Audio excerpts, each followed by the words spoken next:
వచ్చినట్టున్నారు. షూట్ వేసుకుని వెంటలు రాకు.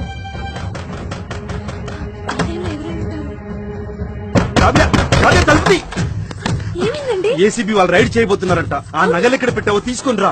నాకేం అర్థం కావట్లేదు, టెన్షన్ గా ఉంది. ఆ డాక్యుమెంట్స్ పేపర్స్ కూడా తీసుకొచ్చేసాయి. కేసులో ఎరుక్కున్నామంటే వదిలించుకోవడానికి కోట్లు కావాలి అన్నట్టు. నేను మొన్న ఇచ్చిన ₹1,00,000 ఎక్కడ పెట్టావు? ఆ పై బెడ్రూమ్ ఉంది కదా. నాకు తెలుసు, నేను తీసుకొస్తాను. నువ్వు జరుగు. తీసుకొస్తానండి. ఇక్కడే కదా పెట్టింది. అవును, కనిపించట్లేదేంటి?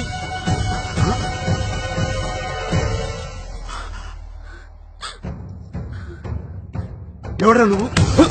రే ఆగరా.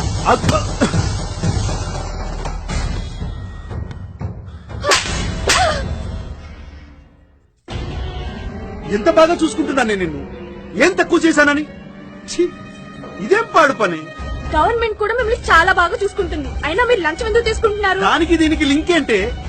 గవర్నమెంట్ ఇచ్చే శాలరీతో మీరు సాటిస్ఫై అవ్వలేక లంచం తీసుకుంటున్నారు.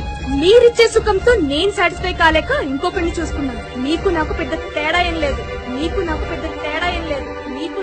నిజాయితీగా విధులు నిర్వహిస్తున్న ప్రభుత్వోద్యోగులందరికీ ఈ చిత్రం అంకితం.